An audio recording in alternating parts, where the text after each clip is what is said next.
Hello students, welcome to NCERT पाठशाला। इस video में हम क्वाड्रेटिक इक्वेशंस के एक्सरसाइज 4.3 के क्वेश्चन नंबर 8 को डिस्कस करने वाले हैं। तो देखिए यहाँ पर हमें सवाल दे रखा है, a train travels 360 kilometre at a uniform speed. If the speed had been 5 kilometre per hour more, it would have taken 1 hour less for the same journey. Find the speed of the train. तो यहाँ पर situation हमें ये दी गई है कि एक train है जिसे 360 किलोमीटर के डिस्टेंस को कवर करना है। अब इसके लिए पहले उस ट्रेन की कुछ ना कुछ स्पीड रही होगी, राइट। यहाँ पर हमें गिवन नहीं है कि वो स्पीड कितनी थी, पर पहले स्पीड कुछ तो रही होगी। इसके बाद हमें कहा यह जा रहा है कि ये जो पहले की स्पीड थी, इसे अगर मैं इंक्रीज कर दूं 5 किलोमीटर पर आवर से, तो मुझे पहले के कंपैरिजन में 1 घंटा कम समय लगेगा, ऐसा हमें क्वेश्चन में दे रखा है, राइट। तो हमें फाइंड आउट करना है कि इस ट्रेन की स्पीड क्या थी। तो देखो, अगर मैं इस सिचुएशन को आपको एक्सप्लेन करूं तो यहाँ पर ये सारी डिटेल्स हमें दी गई है। हमारे पास 2 पॉइंट्स है, एक पॉइंट ए है, पॉइंट बी है। इन दोनों के बीच का डिस्टेंस जो है वो है 360 किलोमीटर, राइट। तो ट्रेन को यहाँ पर पॉइंट ए से शुरू करते हुए पॉइंट बी तक जाना है, जिस दौरान वो ट्रेन 360 किलोमीटर के डिस्टेंस को कवर करेगी। इसके अलावा अगर मैं स्पीड की बात करूं तो देखो, पहले हमें बताया गया है कि ट्रेन किसी यूनिफॉर्म स्पीड से चल रही थी, राइट। अब वो कितनी स्पीड थी ये हमें नहीं पता, तो हमने क्या किया, यहाँ पर हमने इनिशियल स्पीड जो थी ट्रेन की, जो पहले की स्पीड थी, उसे हमने x kilometre per our assume कर लिया। तो यहाँ पर पहली सिचुएशन क्या है, पहली सिचुएशन ये है कि ट्रेन जो है पहले x किलोमीटर पर आवर की स्पीड से 360 किलोमीटर के डिस्टेंस को कवर कर रही थी। इसके बाद हमें बताया गया है कि अगर हम स्पीड को, जो पहले जो स्पीड थी हमारी, उसे अगर मैं 5 किलोमीटर पर आवर से बढ़ा दूं, तो उस केस में पहले कंपैरिजन मुझे 1 घंटा कम समय लगेगा, राइट। तो यहां पर देखो भाई, स्पीड को हमें कितने से बढ़ाना है, 5 किलोमीटर पर आवर। पहले स्पीड थी क्या, इनिशियल स्पीड हमारी थी x किलोमीटर पर आवर। अब ये स्पीड बढ़ जाएगी 5 किलोमीटर पर आवर से, तो यहां पर नई स्पीड क्या हो जाएगी, न्यू स्पीड, ये हो जाएगी x plus 5 kilometre per our. अब देखो, ये जो नई स्पीड है, इससे भी डिस्टेंस तो उसे उतना ही कवर करना है ना ट्रेन को। 360 किलोमीटर के डिस्टेंस तो वो फिर भी कवर कर रही है, भले ही उसकी स्पीड इंक्रीज हो गई है ना। तो अब देखो, इन दोनों केसेस के लिए पहला केस हमारे पास ये है जब speed x kilometre per our थी और डिस्टेंस उसे 360 किलोमीटर कवर करना था। दूसरा केस हमारे पास ये है कि स्पीड अब बढ़ गई है, x plus 5 kilometre per our अब हमारी स्पीड है, और अब की बार फिर से इसे डिस्टेंस तो उतना ही, यानी कि 360 किलोमीटर ही कवर करना है, राइट। तो अब इन दोनों केसेस के लिए मैं टाइम कैलकुलेट कर सकता हूं। अब वो कैसे, देखो, टाइम कैलकुलेट करने के लिए होपफुली आपको पता होगा कि अगर आपको टाइम कैलकुलेट करना है तो आप करते क्या हो, time is equal to distance upon speed. यानी कि अगर आप डिस्टेंस को डिवाइड कर दो स्पीड से, तो उस केस में आपको टाइम मिल जाएगा उस जर्नी का, राइट। जैसे अगर मैं आपको कहूं कि आपको 100 किलोमीटर के डिस्टेंस को कवर करना है और इसके लिए मैं आपको एक स्पीड दे दूं, सपोज 25 किलोमीटर पर आवर, ये मैंने आपको स्पीड दे दी। तो इस केस में यहां पर क्या होगा भाई, ये किलोमीटर से ये किलोमीटर कैंसल, 25 1 टाइम्स, 25 4 टाइम्स, और ये आवर क्योंकि यहाँ पर डिवाइड हो रहा था, राइट, किलोमीटर पर आवर था, तो ये आवर ऊपर चला जाएगा। यहाँ पर फाइनली हमारे पास टाइम आ जाएगा 4 आवर्स का। तो अब ये 100 किलोमीटर था क्या, ये तो डिस्टेंस थी, राइट। ये 25 किलोमीटर पर आवर क्या था, ये स्पीड थी। तो अगर मैं डिस्टेंस और स्पीड को डिवाइड कर दूं तो उस केस में मुझे टाइम मिलता है ना। तो अब देखो भाई, मैं क्या करने वाला हूं यहाँ पर दोनों केसेस के लिए। ये हमारा पहला केस है, this is our case 1। Case 1 में स्पीड हमारे पास x है, डिस्टेंस हमारे पास 360 किलोमीटर है, और ये हमारे पास केस 2 है, right. This is our case 2। इस केस में स्पीड हमारे पास बढ़ करके x प्लस 5 किलोमीटर पर आ रहा है, डिस्टेंस अभी भी 360 किलोमीटर का ही है। तो अब दोनों ही केसेस के लिए मैं टाइम कैलकुलेट कर लेता हूं, राइट। तो अगर मैं केस 1 की बात करूं, केस 1 में अगर मुझे टाइम निकालना है तो टाइम होगा क्या भाई, टाइम होता है डिस्टेंस अपॉन स्पीड। केस 1 में डिस्टेंस हमारे पास कितना है, ये है 360 किलोमीटर, तो डिस्टेंस हमारे पास है 360 किलोमीटर, और डिवाइड हमें इसे करना है स्पीड से। पहले हमारी इनिशियल स्पीड क्या थी भाई, इस केस में x किलोमीटर पर आवर, तो यहां पर मैं लिख देता हूं x kilometre per our, right. अब देखो भाई, ये किलोमीटर कैंसिल, आवर ऊपर चला जाएगा, तो फाइनली टाइम हमारे पास कितना आ गया केस 1 के लिए, ये आ गया 360 बाई x आवर्स। इतने घंटे का हमें समय लगेगा, राइट। अब अगर मैं केस 2 की बात करूं, यहां पर अगर मैं अब केस 2 की बात करूं, तो देखो केस 2 में फिर से हमें टाइम अगर कैलकुलेट करना हो तो फिर से हमारे पास क्या फॉर्मूला है, time is equal to distance upon speed. हमें पता है केस 2 के मामले में भी कि डिस्टेंस तो ट्रेन को 360 किलोमीटर का ही चलना है, तो डिस्टेंस हमारे पास फिर से कितना है, 360 किलोमीटर, और स्पीड अब की बार बढ़ चुकी है, राइट। स्पीड अब की बार कितनी है, the new speed is x plus 5 kilometre per our. तो यहां पर स्पीड हमारे पास है x plus 5 kilometre per our, right. तो ये नई स्पीड है, फिर से हमारे पास किलोमीटर से किलोमीटर कैंसिल हो जाएगा, आवर ऊपर चला जाएगा। तो यहां पर मैं कह सकता हूं जो नया टाइम है, न्यू टाइम, ये हो जाएगा 360 बाई x प्लस 5 आवर्स। तो ये जो नया टाइम हमारे पास आया है 360 बाई एक्स प्लस 5 आवर्स, ये वो टाइम है जब स्पीड को अगर मैं बढ़ा दूं x प्लस 5 से, तो उस केस में 360 किलोमीटर के डिस्टेंस को कवर करने में इतना टाइम हमें लगेगा। तो इसे मैं लिख देता हूं न्यू टाइम, इतना हमें नया समय लग रहा है जब हमने स्पीड को इंक्रीज कर दिया है। और ऊपर में लिख देता हूं 360 बाई एक्स जो हमारे पास था, ये हमारा ओल्ड टाइम है, पहले हमें इतना समय लग रहा था जब स्पीड हमारी x किलोमीटर पर आवर की थी। राइट अब देखो क्वेश्चन में हमें एक और बात बताई गई है कि जब स्पीड को वो 5 किलोमीटर पर आवर से बढ़ा देता है तो उस केस में उसे पहले के कंपैरिजन में 1 घंटा कम समय लगता है। तो यहाँ पर इस वाली लाइन के लिए अगर मैं एक इक्वेशन यहाँ पर फॉर्म करूं तो हम कैसे करेंगे, आइए चलिए उसकी बात करते हैं। देखो भाई, हमारे पास ओल्ड टाइम यानी पहले हमें समय कितना लग रहा था, पहले हमें 360 बाई एक्स आवर्स लग रहे थे। बाद में जब हमने स्पीड को इंक्रीज कर दिया 5 किलोमीटर पर आवर से, तो उस केस में हमें नया टाइम, न्यू टाइम कितना लग रहा है, ये है 360 by x plus 5 hours. Right और इसके अलावा क्वेश्चन में हमें कहा यह गया है कि पहले के कंपैरिजन में अब हमें 1 घंटा कम समय लग रहा है। तो अगर एक एग्जांपल में ले लूं, मान लो पहले हमें ओल्ड टाइम अगर मान लो हमारा 50 आवर्स का रहा हो, तो पहले से 1 घंटा कम समय हमें लगेगा। तो अब स्पीड इंक्रीज करने के बाद नया समय हमें कितना लगेगा, ये लगेगा 50 से 1 घंटा कम यानी कि 49 आवर्स। एक और एग्जांपल अगर मैं ले लूं, मान लेते हैं चलो पहले हमें 25 आवर्स का टाइम लग रहा था 360 किलोमीटर के डिस्टेंस को कवर करने के लिए x किलोमीटर पर आवर की स्पीड से। राइट पहले हमें 25 घंटे लग रहे थे, अब हमें 1 घंटा कम समय लगेगा। तो अब नया समय हमारे लिए क्या हो जाएगा, ये हो जाएगा 24 आवर्स।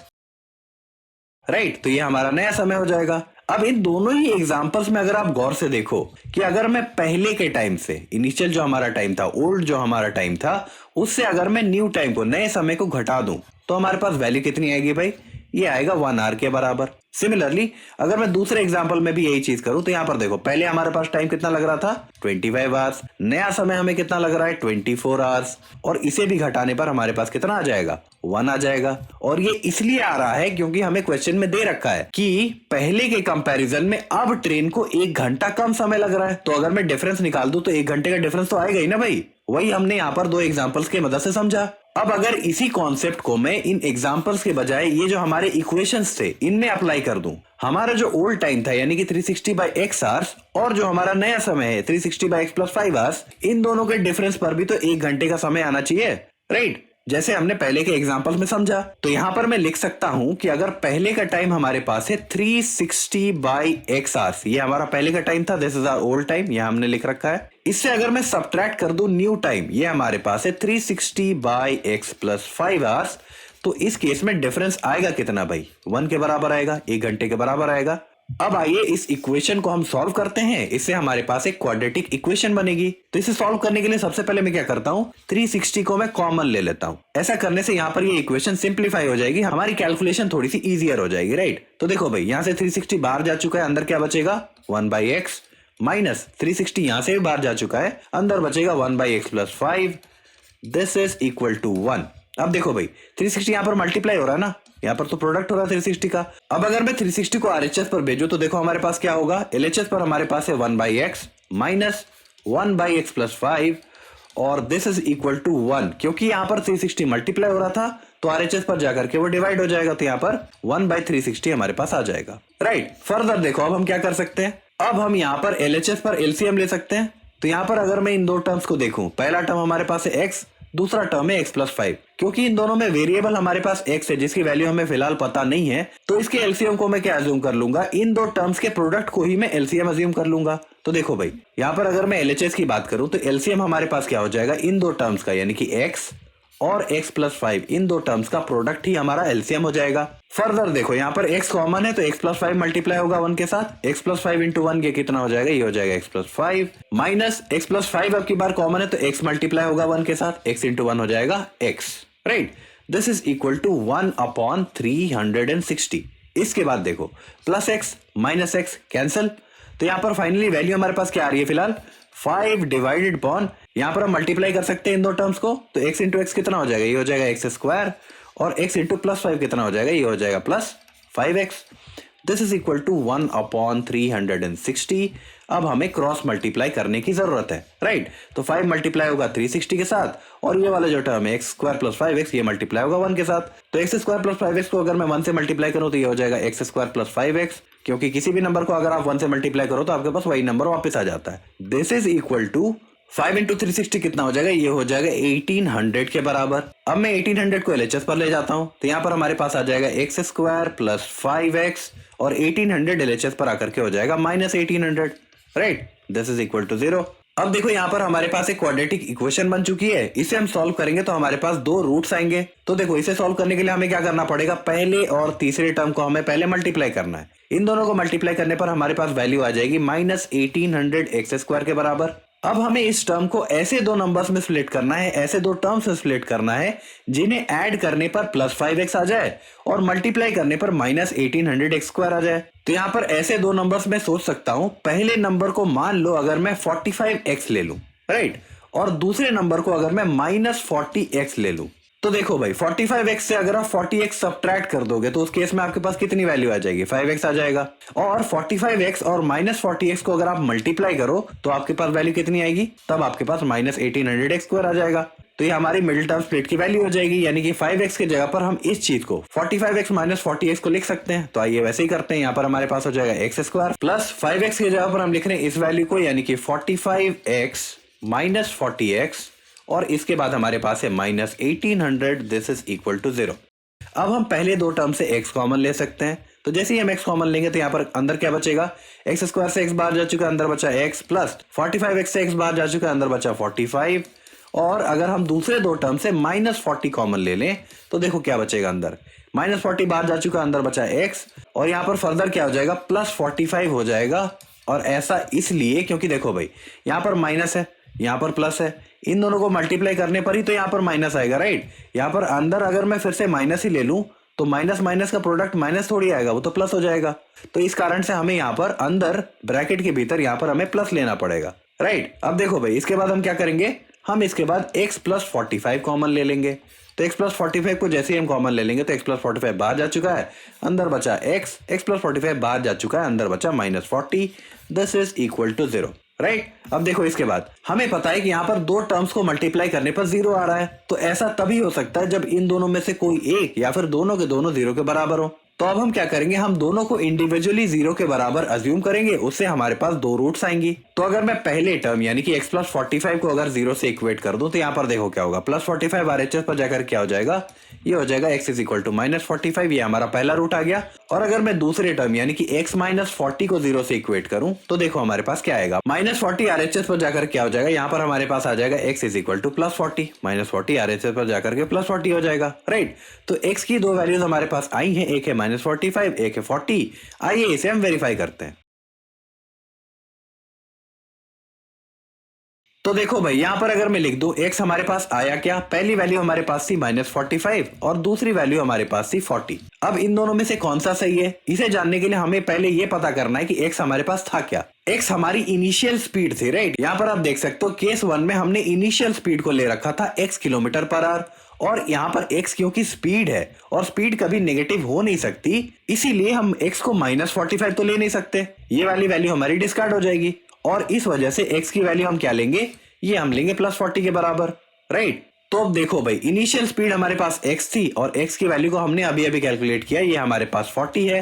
तो इनिशियल स्पीड हमारी हो जाएगी 40 किलोमीटर पर आवर, और नई जो स्पीड है वो कितनी होगी, पहले की स्पीड से 5 किलोमीटर पर आवर ज्यादा, यानी कि 40 plus 5 that is 45 kilometre per our, ये हमारी नई स्पीड हो जाएगी, राइट। अब अगर आप चाहो तो इस स्टेटमेंट को आप वेरीफाई कर सकते हो। स्टेटमेंट हमारे पास ये गिवन था कि अगर मैं स्पीड को 5 किलोमीटर पर आवर से बढ़ा दूं तो उस केस में मुझे पहले के कंपैरिजन में 1 घंटा कम समय लगेगा, राइट। तो अब देखो भाई क्योंकि हमारे पास सारी वैल्यूज आ चुकी हैं तो यहाँ पर हम कैलकुलेट कर सकते हैं कि पहले हमें टाइम कितना लग रहा था और बाद में हमें टाइम कितना लग रहा था, राइट। तो यहाँ पर देखो अगर मैं इन सभी चीजों को इरेज कर दूं तो हमें पता है केस 1 के मामले में टाइम हमारे पास क्या होगा, डिस्टेंस अपॉन स्पीड। केस 1 में डिस्टेंस हमारे पास कितना है, 360। स्पीड हमने अभी अभी कैलकुलेट की है, ये है 40 किलोमीटर पर आवर, यही तो हमारी इनिशियल स्पीड थी केस 1 के लिए। तो यहाँ पर स्पीड हमारे पास है 40 किलोमीटर पर आवर। इन दोनों को डिवाइड करने पर देखो 49 टाइम्स इज 360। तो यहाँ पर पहले का टाइम हमारे पास कितना है, 9 आवर्स। पहले 360 किलोमीटर की जर्नी को 40 किलोमीटर पर आवर की स्पीड से कवर करने के लिए ट्रेन को 9 आवर्स लग रहे थे, राइट। अब अगर मैं केस 2 की बात करूं, केस 2, इस केस में अगर मुझे टाइम कैलकुलेट करना है तो डिस्टेंस हमारे पास कितनी है भाई? डिस्टेंस तो फिर से 360 ही है, लेकिन अगर मैं नए स्पीड की बात करूं तो नया स्पीड हमारे पास कितना है? x+5 यानी कि 45 किलोमीटर पर आवर। तो इस डिस्टेंस को हमें नई स्पीड से डिवाइड करना है, that is 45 kilometre per our. अब इसे अगर आप डिवाइड करोगे तो आपको 8 आवर्स की वैल्यू मिल जाएगी, राइट। तो यहाँ पर आप देख सकते हो कि हमने वेरीफाई भी कर लिया कि पहले की स्पीड से यानी कि 40 किलोमीटर पर आवर की स्पीड से ट्रेन को पहले जितना टाइम लग रहा था यानी कि 9 आवर्स, इस स्पीड को अगर मैं 5 किलोमीटर पर आवर से बढ़ा दूं यानी कि 40 से अगर मैं इसे 45 कर दूं तो उस केस में पहले से 1 घंटा कम समय हमें लगेगा। पहले 9 आवर्स लग रहे थे, स्पीड बढ़ाने के बाद हमें 8 आवर्स लग रहे हैं, तो ये वेरीफाई हो गई बात, राइट। तो इसलिए यहाँ पर इस सवाल का जवाब क्या हो जाएगा? हमें speed of the train find out करने के लिए कहा गया था, तो पहले की स्पीड हमारी कितनी थी भाई? ये थी 40 किलोमीटर पर आवर। और अगर आपसे इस सवाल में पूछे कि नई स्पीड क्या हो जाएगी तो उस केस में आप लिख दोगे कि नई स्पीड 45 किलोमीटर पर आवर हो जाएगी, राइट। तो होपफुली इस वीडियो में जो भी चीजें मैंने आपको एक्सप्लेन की वो आपको समझ आ गई होंगी। अगर आपको कोई डाउट्स या क्वेरीज अभी भी रह जाती हैं तो आप नीचे कमेंट्स में पूछ सकते हो। आपसे एक रिक्वेस्ट है कि अगर आपको ये वीडियोस पसंद आ रही हैं, आपको चीजें समझ आ रही हैं, तो प्लीज इस चैनल को सब्सक्राइब कीजिए, इन वीडियोस को लाइक कीजिए और अपने दोस्तों के बीच शेयर कीजिए। Okay, thank you.